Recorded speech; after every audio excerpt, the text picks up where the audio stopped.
Hello and welcome to Future Squared. Stephen Hawking once said that intelligence is the ability to adapt to change, so let's adapt. My name is Steve Goveski, and each week I'll bring you conversations with preeminent thought leaders from a variety of fields to help you think in a multidisciplinary way, keep goals in your professional and personal life, and better navigate what is fast becoming a brave, new world. Future Squared is brought to you by Collective Campus, an innovation accelerator that works with organizations to unlock their people's latent potential to create more impact for humanity and lead more fulfilling lives. If you need help driving your organization's innovation strategy, visit collectivecampus.io. And without further ado, come with me if you want to live.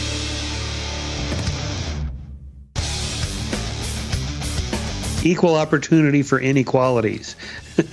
That is, people have different interests and abilities and talents and skills and desires and so on, and just let the chips fall where they may. This idea that we have to have whatever percentage of African Americans there are in America, there has to be that percentage of police or that percentage of Harvard grads or whatever, it's just ridiculous. No good could come of that. What we want is just to take down as many barriers as we can to entry and for opportunities. I mean, most of us can't do most of the jobs. I mean, you know, why aren't there more Caltech physicists that are black or whatever? Almost nobody can be a Caltech physicist, period, of any color. welcome back to Future Squared for episode number 318 with Dr. Michael Shermer. Michael Shermer is an American science writer, historian of science, founder of the Skeptics Society, and editor-in-chief of its magazine, Skeptic. Shermer engages in debates on topics pertaining to pseudoscience and religion, in which he emphasizes scientific skepticism. He is also a monthly columnist for Scientific American and a presidential fellow at Chapman University, where he teaches Skepticism 101. He is the author of several best-selling books, including Why People Believe Weird Things, Why Darwin Matters, The Science of Good and Evil, and The Moral Arc. His latest book is called Heavens on Earth, The Scientific Search for the Afterlife, Immortality, and Utopia. Shermer is also a member of what's become known as the intellectual dark web, alongside others such as Sam Harris, Joe Rogan, Ben Shapiro, Ayaan, Hirsi Ali, and Jordan Peterson. Having recently appeared on the Joe Rogan Experience and the Rubin Report, today he appears for the first time on Future Squared. We covered a lot of ground in this episode, including 1. People's last words and what we can glean from them about how we live our own lives. 2. Immortality and whether you and I might live long enough to live forever. And 3. Tribalism, identity politics, and diversity quotas in tech. This only scratches the surface of what we covered, so sit back and strap yourselves in for an enlightening conversation with the skeptic, Dr. Michael Shermer.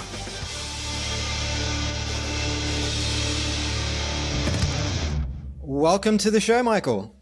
Thanks for having me. That's an absolute pleasure to have you on the show. And, before we get into the formalities of today's conversation and discussing all sorts of existential things, it's a really small world because many, many years ago, you found yourself in Australia for a conference called Think Inc., which incidentally was a conference my current business partner put together. Do you recall that conference? I do, indeed. Yes, I think that was the one Neil deGrasse Tyson also spoke at. So that was great. In fact, in another trip, I can't remember if I think this might have been part of it. I also did a lecture tour of Australia. Mm-hmm. So I was at Sydney, Melbourne, Perth, and Darwin. And boy, your country is huge. It is huge, but it is deceptive. You'd think there'd be a lot more than 23 million people on it, given how big it is. But 98% of it's not inhabited.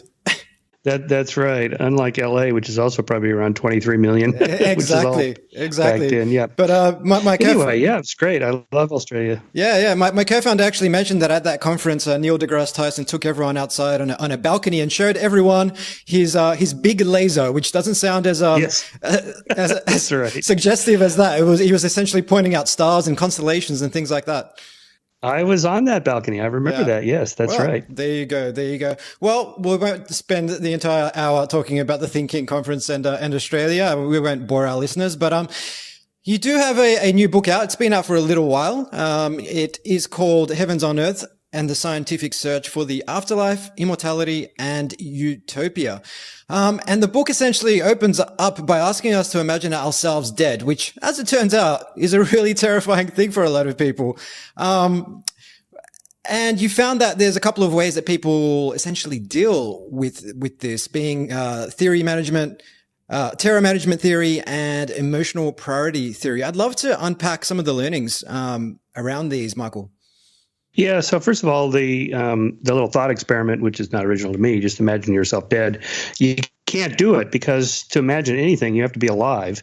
So the idea of picturing yourself dead, most people say, well, I see myself in a casket there, and all the loved ones are around, and hopefully they're mourning. Hopefully, but of course, you wouldn't see anything because you're gone. It's lights out. And the analogy I make is imagine there's no universe. I mean, just absolutely nothing. Not just no stars or planets or people or anything like that, material stuff. But there's not even nothing. There's not even empty space. There's no light. There's no darkness. There's just absolutely nothing. You can't even, at some point you just hit a wall, an epistemological wall. We can't know, and it's really an ontological wall. We can't, just simply there is nothing. And even that word no thing, it implies that there's a thing that's not existing. If there's nothing, it's that. So, at some point it's just like, what? I can't even wrap my mind around this. And imagine yourself not being alive is something like that. We only have our experiences of being alive. That's all we can ever know. And so when that ends, there's just nothing. So there's really nothing to fear. Now, I mean, it's possible that there's an afterlife. No one knows for sure. So I don't go that far to say, I know there's no afterlife. Of course, I don't know that. No one knows that. But no one knows that there is either. So it's best to just make the most of what we have today. That's kind of the bottom line for my book is that whether there's an afterlife or not is sort of irrelevant because we live in this life. Whether there's a hereafter or not is irrelevant. We live here and now. So if it turns out, there's just when I close my eyes for the last time here and I open them somewhere else and there's my friends and family and okay, then I'll be happy about that. I think as long as it's not like what Christopher Hitchens called the Christian heaven, celestial North Korea, where you have this dictator that knows everything you're thinking. That doesn't sound so appealing. No.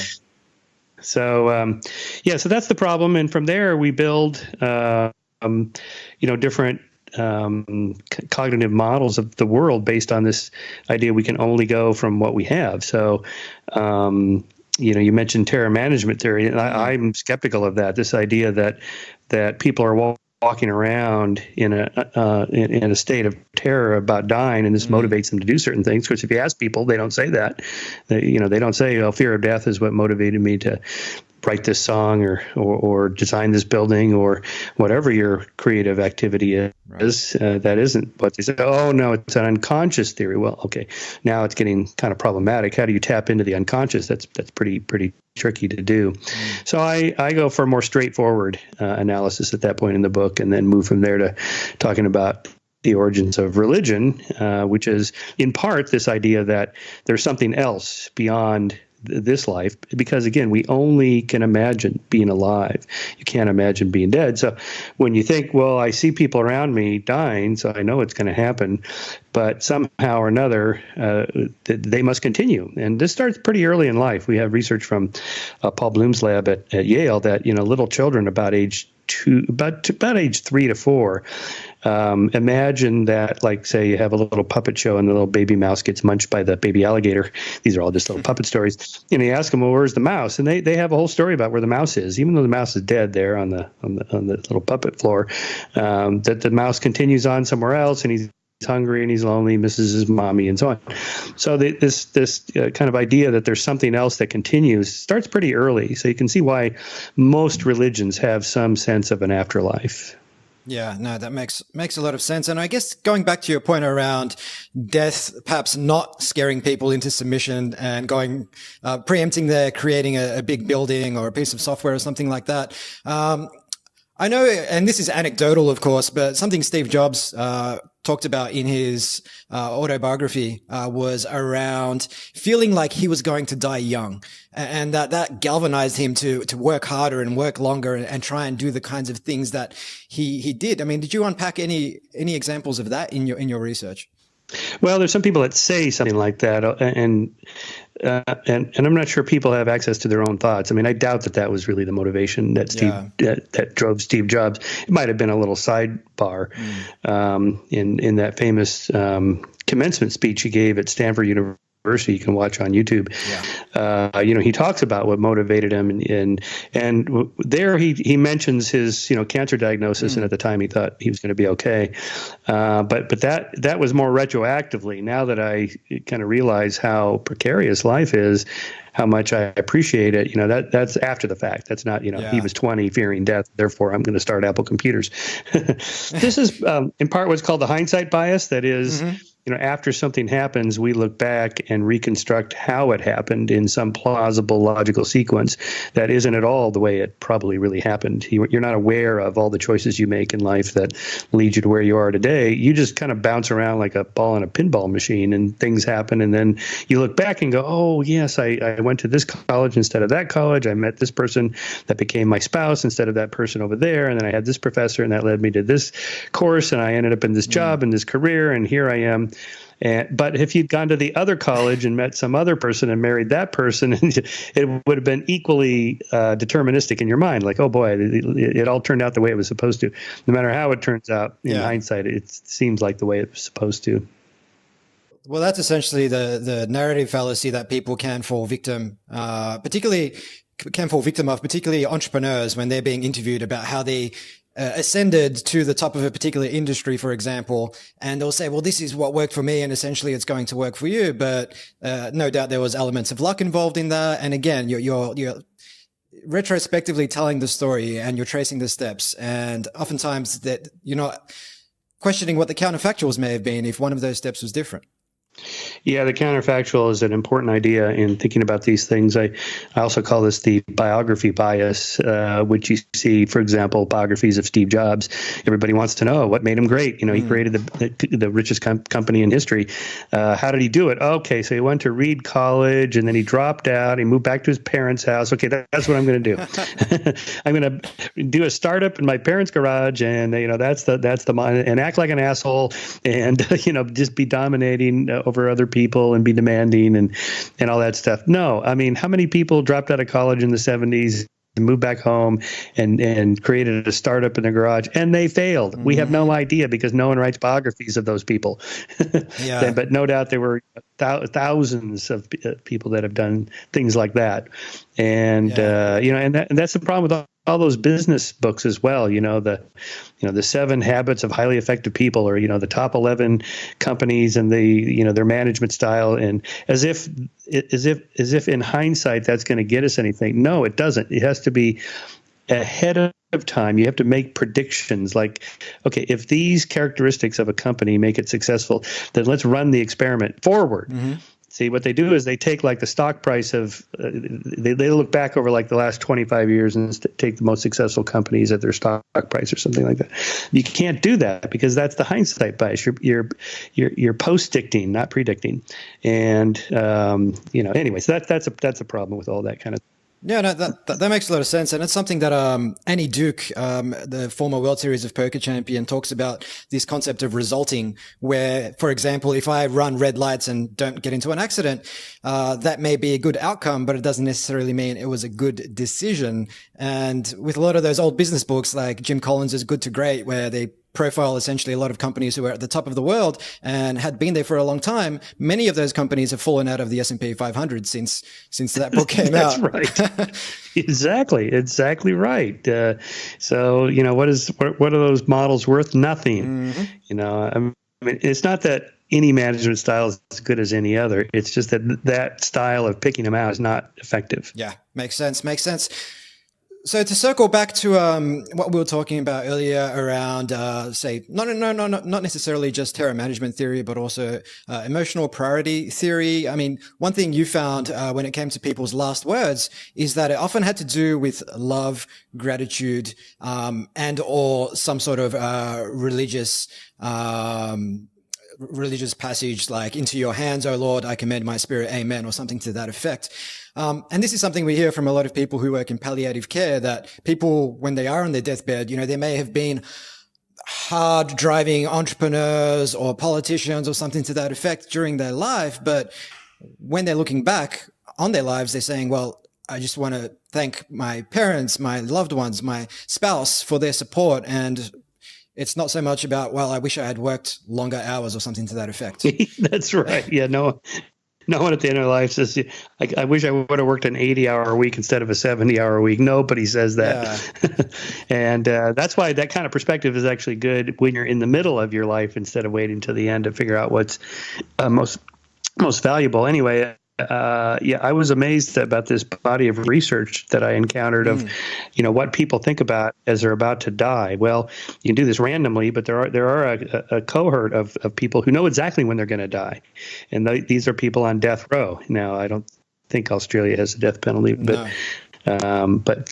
31 of the 50 states here in America still have the death penalty. Half a dozen of them employ it fairly regularly. The rest don't. But Texas, for example, keeps a database of everybody they've executed. They're all online.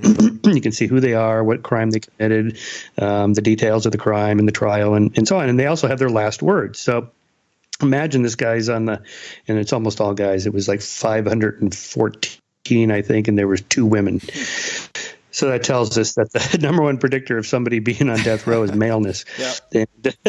And, so imagine them being strapped to the gurney, crucifix-like, and they lower the microphone and say, "Do you have anything to say?" Last words, and I had about 400 and something out of the 500 had issued last statements, and they're there on that webpage, the Texas Department of Criminal Justice, I think it is. Mm-hmm. And so I just did a content analysis of every single one of the statements, and I had a couple of graduate students code them also, and then we ran an inter-rater reliability where we coding that statement in the same way as the other person did, and that was quite high, and it was pretty obvious. I mean, the vast majority, I just want to say I love my mother, I love my sister, my girlfriend, my wife, my buddies here on death row, because a lot of these guys are there for decades. Mm-hmm. It takes so long. Heals process, so they form relationships there, and and forgiveness. A lot of them ask for forgiveness. They know the families of the victim are on the other side of that glass wall, and so they ask for forgiveness for them, and so on. There's some religious language as well, but mostly just the expression of love, and just that tells us what a powerful emotion that is into human existence and what really matters. Definitely, and I think that's a key lesson out of I suppose processing that library of 514 executions is what really matters to people. And if you are someone who perhaps is neglecting your personal relationships and everything else in pursuit of some extrinsic validation, shall we call it, perhaps take stock and reflect on how you're living your life today. Yeah, absolutely. It's not the kind of thing you can think about all the time. No, I mean, you have to pay bills and go to work, mm-hmm. and kind of the daily grind stuff. But it's always good at least just at some point during the day, every day, just kind of reflect back. Well, what am I doing here, and what really matters? Not that you should quit doing the boring stuff, because that's mostly what we do. That's what we do. Just the daily grind, but just the reflection. Well, the reason I'm doing this is because I love my family, or my kids, or mm-hmm. parents, whatever. And I think that helps. I mean, that's all we could do. Again, we don't know what happens after death. Mm-hmm. Very, very likely nothing. When people say, "Well, Shermer, where do you think you go? Where are you after you die?" Same place I was before I was born.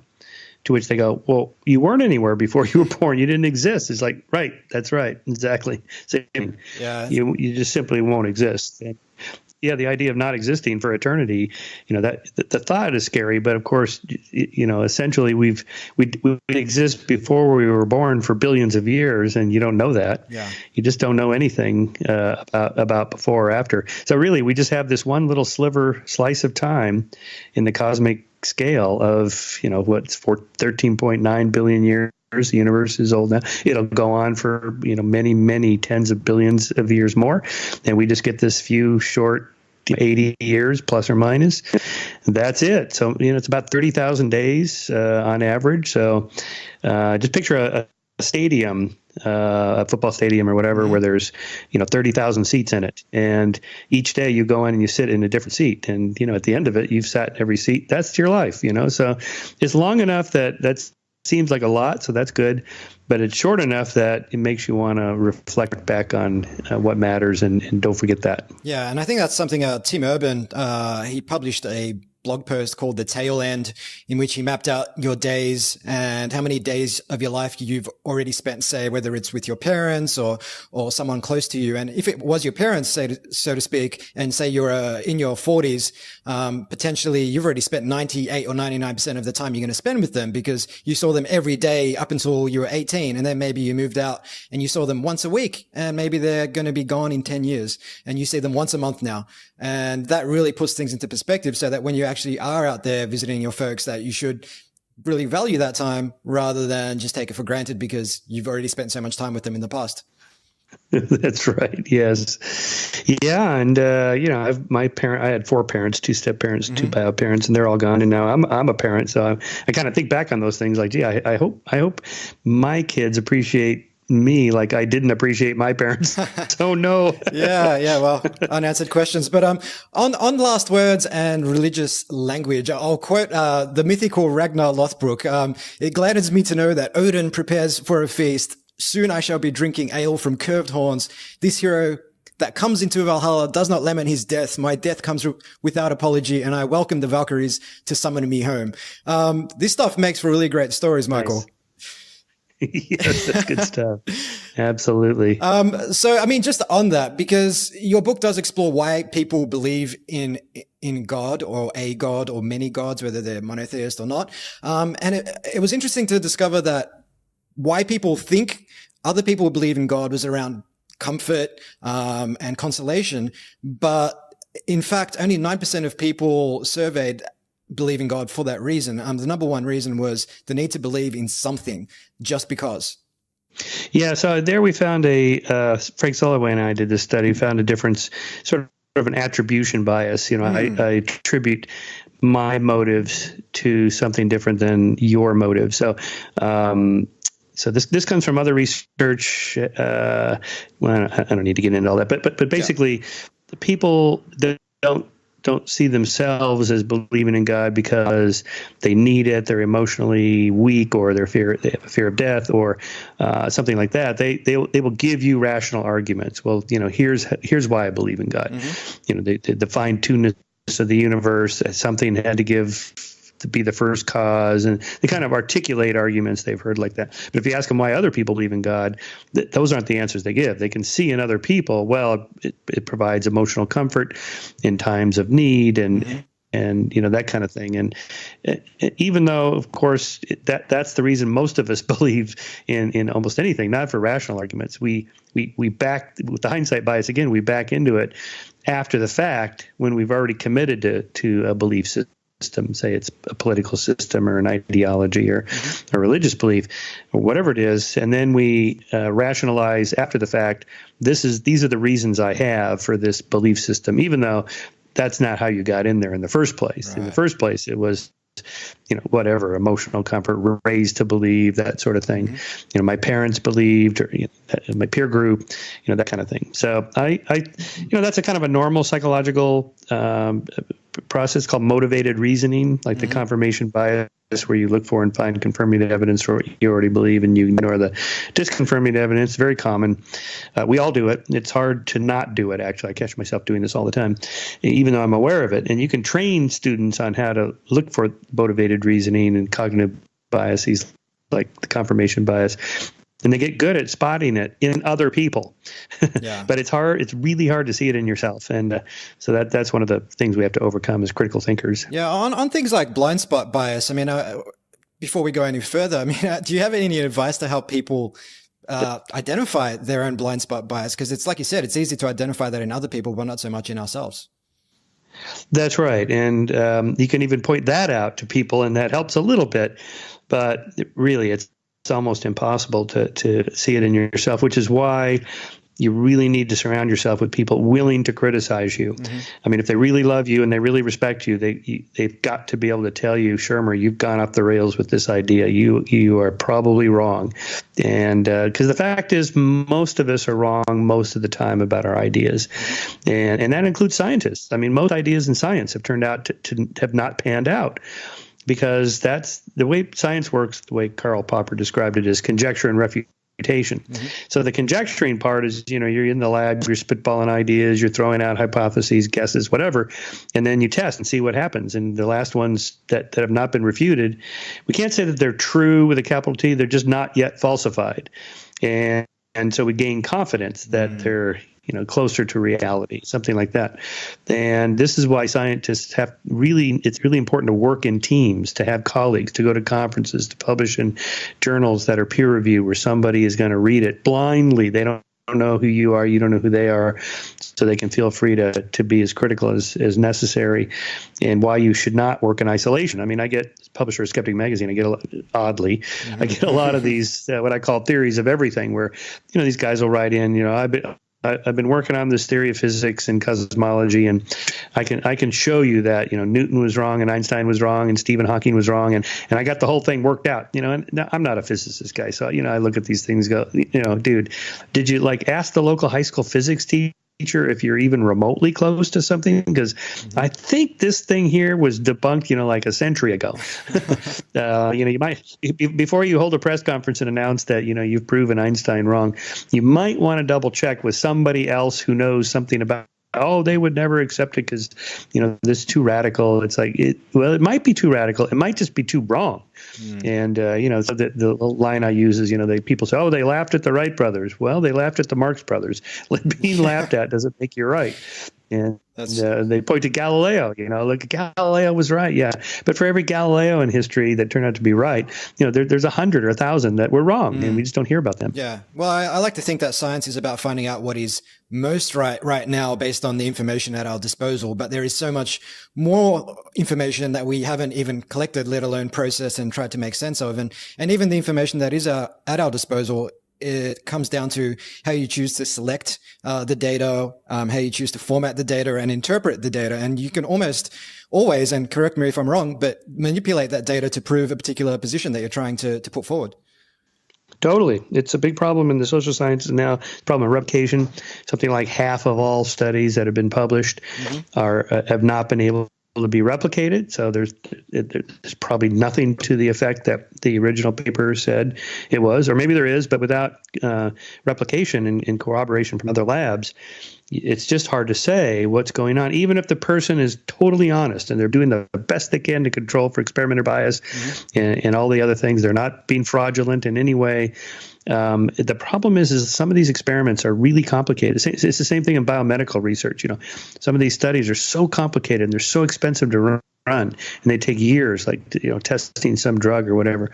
And so a pharmaceutical company will read some peer-reviewed journal article by a professor of biomedical studies or something at a university, and it's like, oh my God, if this thing is true, this could turn out to be like $1 billion drug for AIDS or whatever, cancer or something like this. And so they'll spend millions and millions of dollars trying to replicate this guy's research, and they can't do it. So how did this get published? Well, who knows? I mean, peer reviewers, they can only do so much. They don't have time to actually run the experiment. They're just looking at the data, doing the best they can at the analyses and statistical analysis that was done and the results drawn from it. And, so it's a flawed system for sure. It's the best thing we have, but it's not perfect. And so things like that slip through. And, I'm really worried about the replication crisis in the social sciences. A lot of these classic studies that are really famous, and then, there was this whole push in the last decade to replicate them, and about half of them are not. You couldn't replicate them. And say, "Oh my God, I've been teaching this stuff." Oh no. Well, yeah, especially but that's the way it goes. See, that's the. Yeah, I mean, especially for really foundational research that was carried out decades and decades ago. That much of our education is based on today, like you said. Yep. So all we could do is just keep plugging along. It's we are all flawed. The best thing you can do is to work with others just to make sure that at least somebody's looking out to see where you went wrong, what step you got wrong. And working in isolation is always a bad idea. So science is very much a social process. It's not a democracy. So, for example, when you hear 97% of scientists think climate is real and global warming is real and human caused, that's not correct. What's correct is that a massive study done on over 10,000 climate science papers concluded that 97% of them came to the conclusion, independently of each other, that global warming is real and human caused. So it's not that climate science is a democracy and we get together and everybody votes, and the majority wins. No, that's not it at all. It's that it's a competitive enterprise. And if you could show how this famous study showing global warming is real or whatever is wrong, you can actually make a name for yourself, build a career as, building another model or something like that. The fact is, there's only so what about the other 3%? Well, here's a good test of what I'm talking about here is that the 3% don't point to any one particular conclusion. They just scattershot, it might be the sun causing it, or it might be volcanic activity or whatever. And those are all easily refuted. But the 97% papers all point to the same conclusion. There's a convergence of evidence toward a single conclusion, whereas on the other side, there's no convergence at all.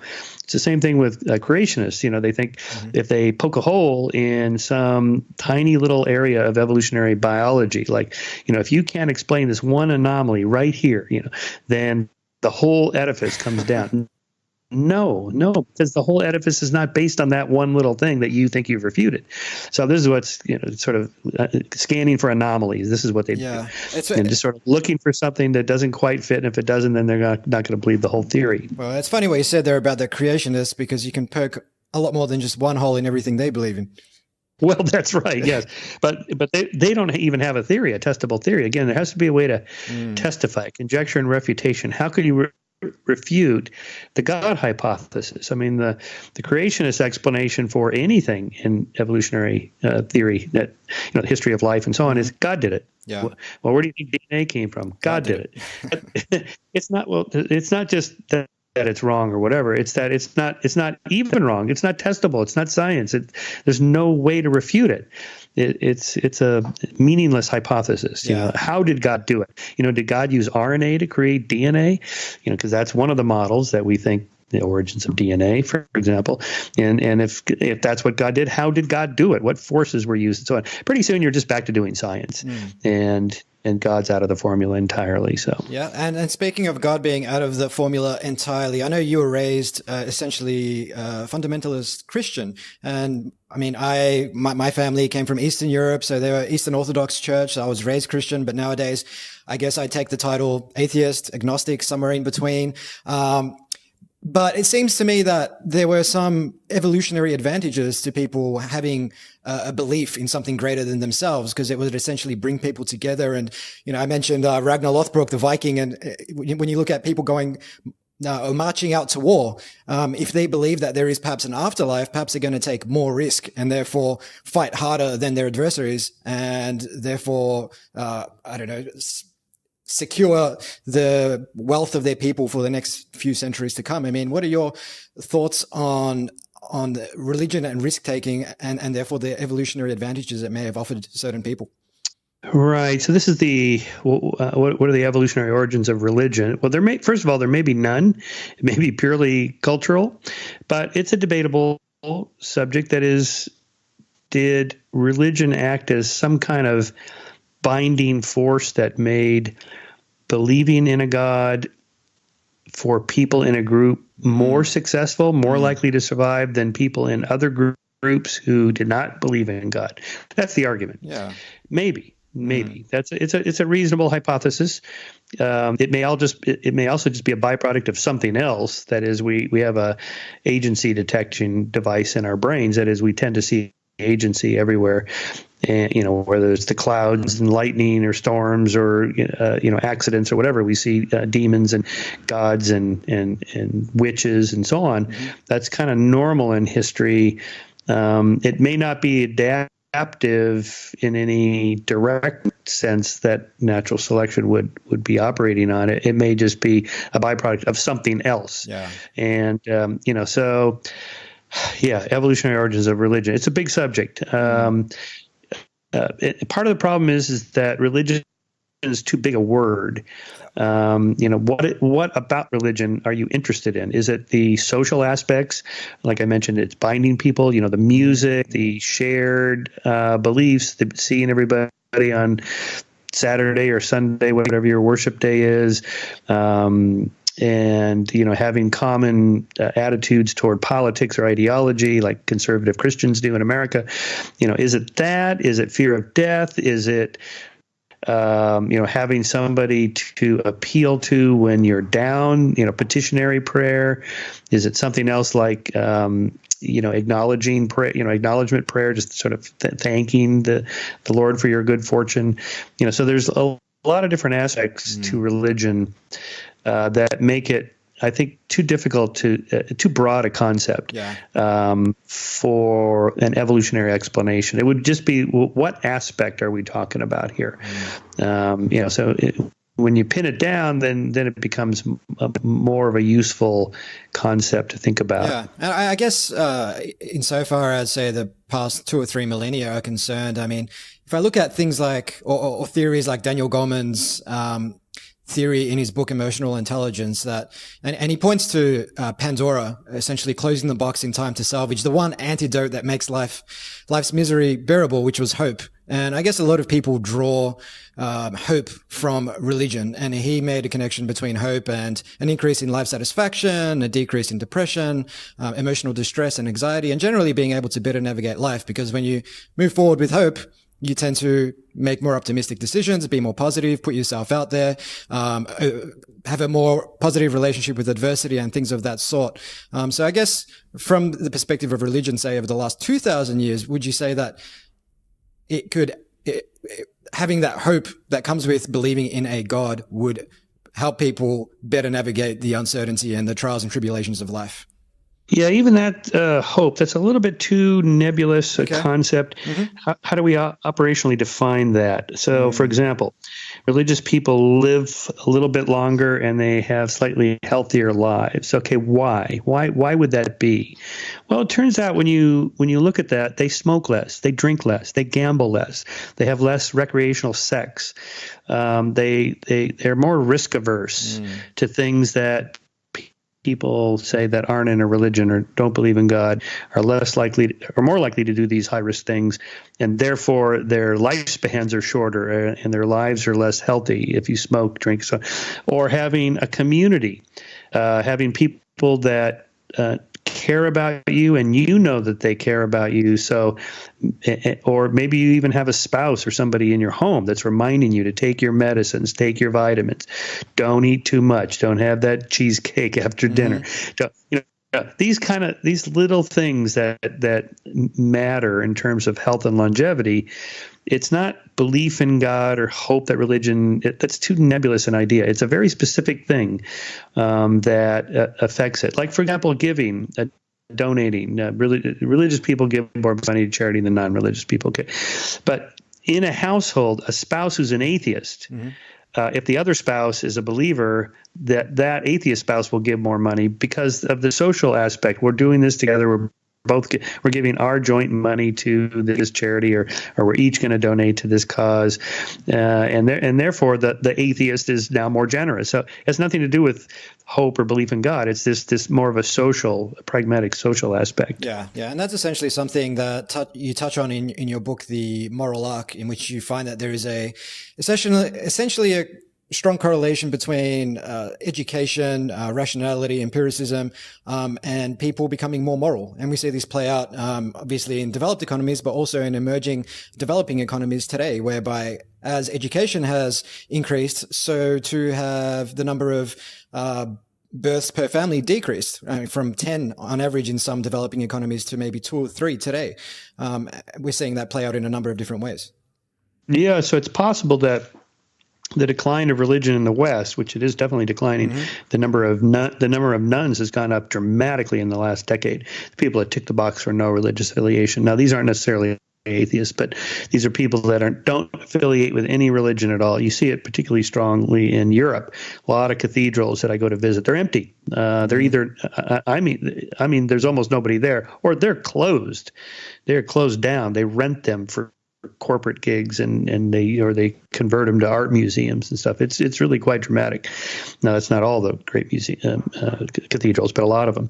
And so there's a debate about that. Why are Europeans so much less religious than Americans? In fact, of the top 20 industrialized Western democracies in the world, America is by far the most religious, like an order of magnitude more religious. Why is that? So a couple theories. One is that Europeans have a more tighter social safety net that the government provides to help poor people. And one of the roles that religion has been left with after the scientific revolution and the Enlightenment kind of bumped them out of the explaining the world mode. They're left with, taking care of the poor, helping people that are in need. Okay, well, if the government's doing that, then what's left for religion? Not much. And so this is one theory. So in America, we don't. Our social safety net is much more porous. A lot more people falling through the cracks. I mean, I was just seeing some statistics about the top 20 Western industrialized nations. We're number one in infant mortality. I mean, that's embarrassing, and also mother mortality during birth. That's how can that be? We're the richest country by far. Yeah. Well, okay. So again, maybe people turn to religion when they need something, even if it's just going to the soup kitchen. Staffed by the local Catholic diocese there, that looks like religion, but it's actually more of a practical social need. Okay, that's one theory. The other theory is this sort of trickle-down economic theory where the separation of church and state, religions don't get money from the government in America, so they have to compete for those dollars in the marketplace, and so they become more relevant. They're more flexible. They have babysitting and free parking and all kinds of things that people need from their religions, whereas European religions are much more static and kind of old school. And so that's the other theory. And I mean, in Germany, for example, where my wife is from, I didn't know this till I met her, that they have a church tax. Your taxes are withheld. Your money, your paycheck is part of your paycheck is withheld every month and given to the religion you were born into, you were baptized into. And now this is mostly Protestant and Catholic in Germany, but a few other religions get in on it. And the money just goes straight to the church. They can do anything they want with it. So they're just let that sink in for a second. They're getting tax dollars from citizens via the government to support religions, all the way down to building a new house for the priest. I mean, really. And didn't they outlaw Scientology in Germany? That's right, because in the 90s, Scientology got wind of this, and we got to get in on that free money from the government. Yeah. And the German government said, no, you're not getting in on that. Yeah, that's right. So you mentioned earlier, obviously, child mortality being a lot higher than it essentially should be today. And one thing you do explore in your new book was immortality.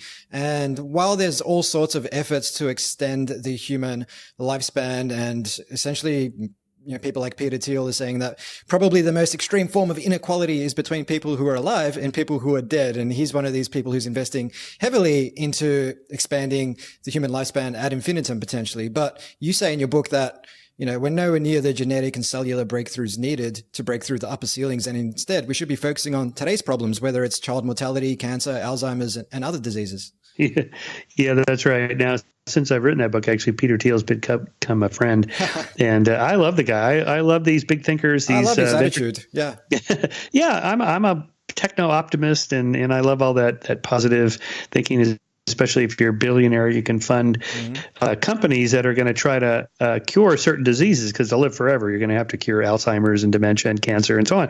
Okay, so here's my take. I'm not worried about living 500 years. Just get me to 90 without prostate cancer, get me to 100 without, say, Alzheimer's or dementia. Just take it one decade at a time, because they're going to have to do that. They're going to have to solve specific problems. So I'm taking more of a protopia approach instead of utopia, just one step of progress at a time, protopia, and see how it goes. And the fact that there is so much wealth now to go around, there's more billionaires than ever, and now there's new social norms for that. Most of them to give it all away, or at least give half of their wealth away. To these kinds of causes. Now, in the old days, they built libraries or buildings with their names on them. Now it's getting more and more toward, solving global poverty, for example, with the Gates Foundation, or curing, through vaccines and mosquito nets and, just basic stuff like that. Okay, that's all good. I'm all in favor of that. But let's not get crazy and think, okay, we are the generation that's going to live forever. Because the moment you say that, it's starting to sound like religion again to me. Like, okay, here we go. We're the chosen people. We're the ones that, get to go to heaven, and everybody else, goes by the wayside. No, this is not going to happen. I mean, I've looked at the science, the life extension, radical life extension. We're nowhere near breaking through the upper ceiling. So people say, yeah, but don't we live twice as long as we used to? No. More and more people are living longer, such that the average lifespan has doubled, say, from 40 to 80. But that's very deceptive, because back, a century ago or 2 centuries ago, infant mortality was so high that gets averaged into the overall lifespan and tugs down the average. So but if you make it to age 5, then the chances of you making it to, say, 50 go way up. If you make it to age 10, the chances of you making it to 60 go way up. And if you make it to 20, then chances of you making it to 80 go way up. So there are plenty of people in centuries past who lived into their 80s, just not very many compared to today. So you have to remember that this doubling the lifespan has nothing to do with we've broken through the upper ceiling and now people are on the verge of living forever. No one has ever made it past the upper ceiling of about 120. No one. And no one ever will, unless there's some huge breakthrough that we're not even close to doing, having to do with genetics. Yeah, I think that's a great point, and it kind of goes back to what we were saying earlier about science and how you can take data and interpret it any which way. And in this case, if you look at the average, yeah, sure, we've doubled the human lifespan, but if you take out child mortality, you actually find that we haven't really doubled the human lifespan. We've only increased the number of people who make it to, say, 80 or 90 years old. I think that's beautifully illustrated that. And I was lucky enough to catch Jordan Peterson and Dave Rubin last night in Melbourne in front of an audience of... Oh, you did? Yeah. Oh, great. Crazy audience of 5,500 people. And one thing Dave Rubin said about... Oh, my God. Yeah, it's insane. It's insane. I mean, just real quick on that, it's looking around, I was thinking... half of these people look like they would have done everything to skip a lecture at school or at college. And here they are paying $100 to sit there for 2 hours and just listen to Jordan Peterson talk. It's crazy, to even think that. But I think that's just people's hunger for discourse and for knowledge. I mean, what do you put that down to? I mean, I wanted to keep talking about the immortality stuff, but now that we're on the topic, I mean, what do you think, being a member of, as we call it, the intellectual dark web, people have such a thirst for the knowledge that you guys are putting out into the world? Yeah, I don't think anybody has the answer to that. I mean, I wrote an article for Skeptic, Have Archetype Will Travel, based on an old TV show in the 60s called Have Gun Will Travel. Anyway, I think it has to do with the fact that Jordan provides a lot of intellectual cachet to some very basic ideas that have been put forth by, say, motivation speakers for, 3/4 of a century, going back to Norman Vincent Peale, and the power of positive thinking. Napoleon Hill.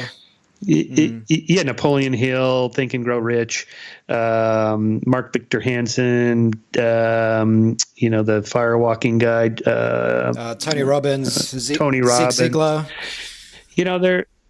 Zig Ziglar, I mean, it's kind of stuff like, make your bed, clean your room, have a habit of dressing nice and work out and eat right and be nice to people. And, it doesn't get more basic than that.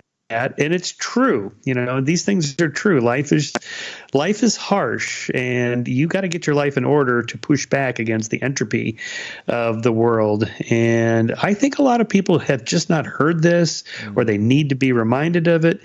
We did an issue of Skeptic years ago on the self-help and actualization movement, SHAM, which is the title of a book. And Steve Salerno wrote this book, and he used to be the self-help editor at Rodale Press, which is the largest publisher of self-help books in America, maybe the world. And he said the number one predictor of somebody who would buy one of these self-help books is somebody who had already bought a bunch of the self-help books. Okay, if one of them worked, why do you need to keep buying more of these books? Because they're all slightly different. And our conclusion is that they don't work in any kind of general sense like medicine cures you of your cancer or whatever. They work in the sense like a diet. You just have to keep working it every day, and you just have to so that's why they have these little, in addition to the books, you can get the tapes, or now I guess the MP3 files or whatever, to listen to that person telling you every day, remember, you can do it, and think positive and this sort of thing. Or they tape the little Post-it notes to their refrigerator to remind them not to eat too much, these kinds of things. So it works when you work it, as one of the self-help gurus said. Yeah. And I think Jordan is a sort of a highbrow version of that really basic human motivation, and he's a good storyteller. I've been to 2 of his shows here in California in the last 6 months, and I liked him. I thought he was great. I've gotten to know Jordan. He's a really nice guy, very respectful of other people. He is a clinician, so I believe him when he says he wants to help people. I think he does. I think he's trying to make a difference. I don't think he's a huckster. He's not a phony. He's not a con artist, not at all. He absolutely believes what he says. Now I think he's wacky when he gets into Jung and archetypes and Nietzsche and all that stuff. I just get totally lost in all that stuff, and I couldn't make it through Maps of Meaning. I DNF'd after 6 hours listening to the audiobook he was reading. I did make it through 12 Rules. I thought it was too long by half. Again, basic stuff. I've gone through this in my 20s. I don't need to hear this stuff again. I'm not his audience, but I don't mean any condescending way. A lot of people need that, and it's good stuff. And the way he does it, with so much intellectual horsepower, and I think that helps. He's got a dry sense of humor. Having a sense of humor is good. And yet he has a kind of a gravitas to him that makes people feel like they're in the presence of somebody powerful, greatness, something like that. And everybody likes that. So 5,500 people in Melbourne. That's impressive. Well, not only that, but that was one of 2 shows. One of 2 shows. Yeah. Is there any intellectual you could think of, say in the last 50 years or now, who could have done that, filled the 5,500 seat hall twice? Man, maybe Tony Robbins, but that's quite different. Yes, he is a motivational speaker, but he puts on a huge production. The cost to serve that production is massive. Whereas Jordan Peterson was literally just him on stage by himself with nothing but a bar stool and a microphone, walking up and down the stage for 2 hours, like nothing else. So that's the difference, right? But just to, just to bring it back to immortality, and something that Dave Rubin said last night was, for every year that we're alive, we extend the human lifespan by 4 months. And then he made the joke that eventually, when we're extending it by 1 year, for every year you're alive, you'll live another year and you'll never die. But you looked at stuff like cryonic suspension. You looked at things like uploading, essentially our consciousness to the cloud. And as far as you're concerned, this stuff is centuries away. Oh, absolutely. Yeah. Now, so Dave's line there, that I think he got that from my book because I have it in there, and it's not original.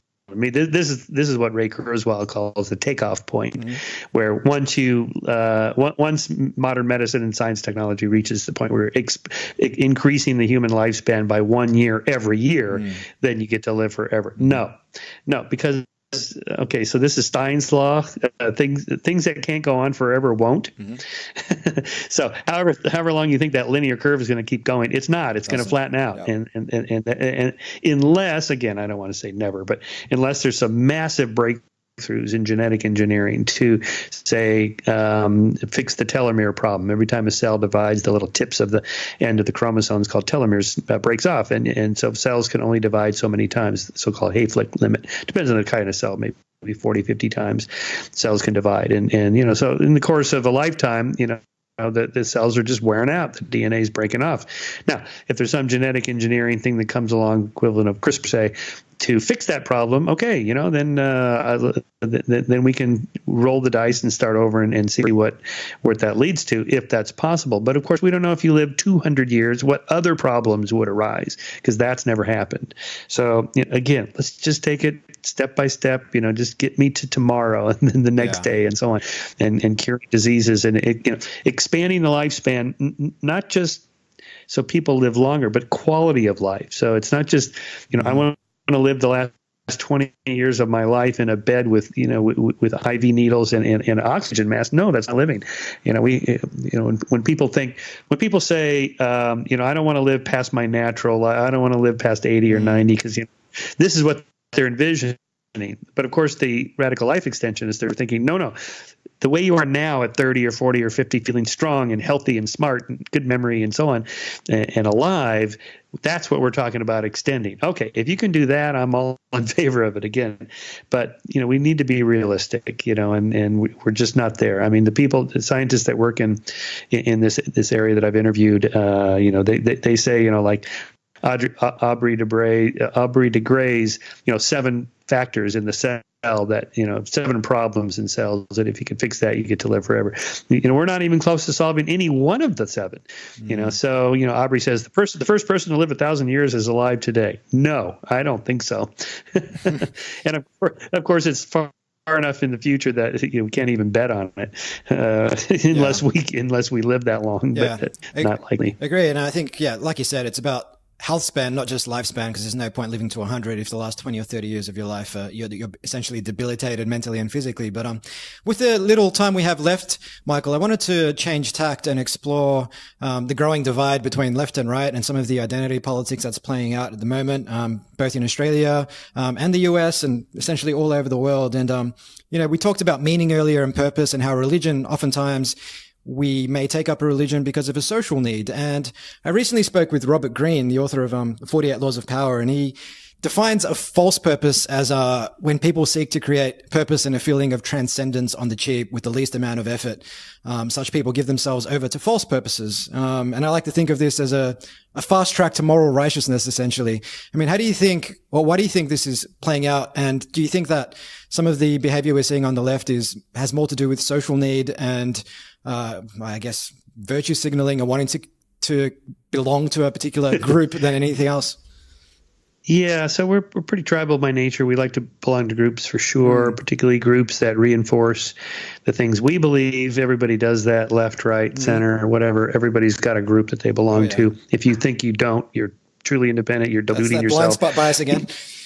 Yeah, I mean, even the radical anarcho-libertarian capitalists, they're a group. And, so of course the two major divides between the left and the right is kind of the two biggest cohorts. And, it's become more divisive in part, I think, because of social media. I think the divisiveness seems to have started when talk radio, at least in America, really got big in the 90s, when it became commercially big, and people like Rush Limbaugh, leaped to the fore, and then Bill O'Reilly and Sean Hannity, and these people on the right got a huge megaphone and making a lot of money at it. So there was a market for it, and the further out they go to the right, criticizing the left, the more money they make, the more support they get. So the left has kind of countered that now, I think. I don't like either one of them doing it, but I can see why, that they're pushing back hard. And it was really, I think, Trump that triggered it. It was always there, but, with Obama, in 8 years in the White House, there wasn't really a need to, bring that to the forefront. But since the 2016 election, it's just erupted. Now, this whole business intersectionality theory and, Marxism and all that stuff that, Jordan likes to harp on about, that's been there for a long time. But really going back to the 80s, postmodernism is 70s and 80s, came to the forefront with the science wars in the 90s. Nothing new there, right? This is, but for the quirk of our electoral college system, Hillary would be president. She had the majority of the vote.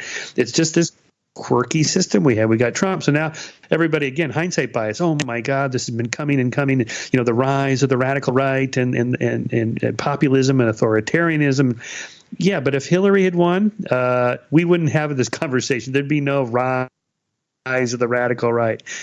So again, we have to be careful of that hindsight bias and just sort of the availability heuristic. Whatever is most available in our senses, that's the trend we have to look out for. No, I think the trends are still in the right direction. This is just a little blip temporarily. This authoritarianism, populism stuff on the right and the identity politics on the left.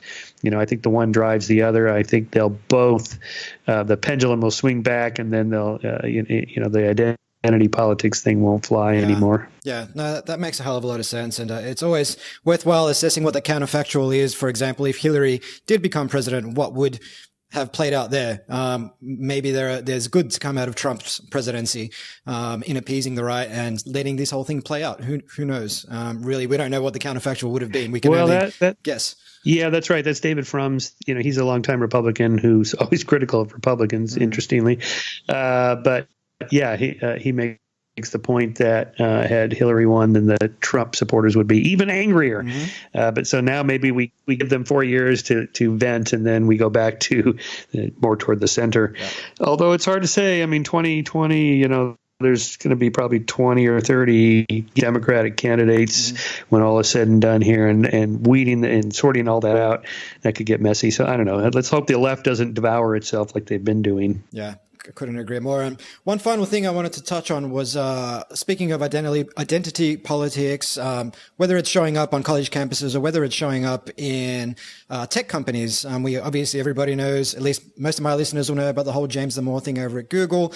But there is a big push amongst a lot of tech companies to shoot for 50-50 diversity. But, I read something striking the other day. I think it was on Quillette, that diversity is something you strive for when you're not sure of the value of things or you're not sure of the value of people. But when you know what the value of things or people are, then you should essentially optimize for the highest value things. And that when you seek 50-50 diversity across things, obviously you can do that across gender, across race, across so many different variables that someone may identify with. You may then not be optimizing for the best performance of that organization, and that can have all sorts of downstream effects that may not be so positive. Yeah, absolutely. We need to strive for, equal opportunity for inequalities.